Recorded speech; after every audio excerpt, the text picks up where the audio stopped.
What's going on, plugins? Welcome back to another video. In today's video, I'm going to talk about Ian Jackson and Elliot Cadeau. Before we get into this video, make sure you drop a like, and if you're new here, sub to the channel and become a part of the family. Now let's get into the video. Ian Jackson and Elliot Cadeau are the top recruits that are coming into UNC for the 2024 recruiting class. But what if both these prospects come to UNC this upcoming season? Some of y'all are probably thinking there's no way this happens, but rumors have been floating around that they both could reclassify. First, let's talk about Ian Jackson, who's ranked in the top 5 in the 2024 class. He's a 6'4" athletic shooting guard. From the games I've seen of Ian Jackson, he's a very explosive athlete. He knows how to get downhill and finish at the rim. He finishes through traffic, and he can finish with some finesse. He doesn't just finish with power at the rim. He can get crafty with it. Y'all feel what I'm saying, plugins? He has a solid jump shot, and he can knock down shots from the mid-range. He's not a polished three-point shooter yet, but he can definitely improve. I notice he's a competitive defender on and off the ball. He always wants to guard the opposing team's best player. A player with the offensive and defensive skill set like Ian Jackson will make a big impact on the roster that UNC has right now. He has stated that reclassifying is something he's considering, but right now his mindset is to stay in high school for one more year.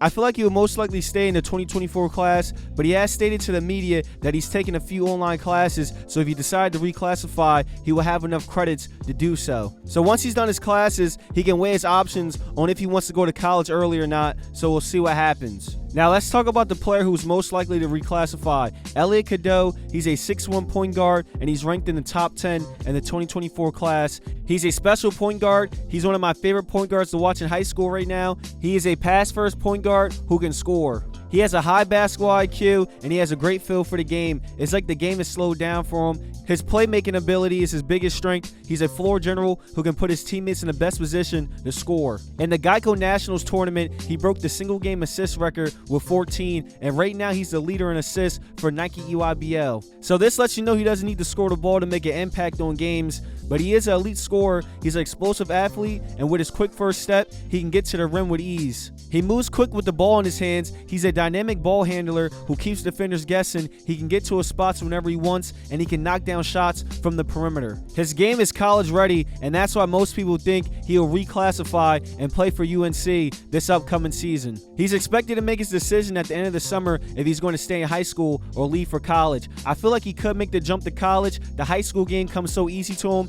He is dominating games, averaging double-digit assists in the Nike EYBL circuit. He needs to work on his jump shot more, but he can work on that in college, so I wouldn't mind if he decided to play college basketball this upcoming season. Now, the only problem for UNC if he decides to reclassify is that RJ Davis is supposed to be the starting point guard. If Elliot Cadeau is there, could these two players coexist? Maybe. I don't know. I do know one thing: if Elliot Cadeau is on the roster, there's no way you can keep him out the starting lineup, so Coach Davis will have to make it work. RJ Davis could be the shooting guard, and Elliot could be the point guard. That's the only way I see this working. RJ Davis is more of a scorer, so him playing the two shouldn't be a big deal. Something interesting just happened a few days ago. UNC lost one of their players to the transfer portal, and that player was DeMarco Dunn, and people are speculating this may be an indication that Elliot Cadeau is on the way. But nothing is set in stone, so be on the lookout about Elliot Cadeau's decision at the end of the summer. Do y'all think Ian Jackson and Elliot Cadeau will reclassify to the 2023 class? Drop y'all opinions in the comments. Make sure you drop a like on the video and sub to the channel.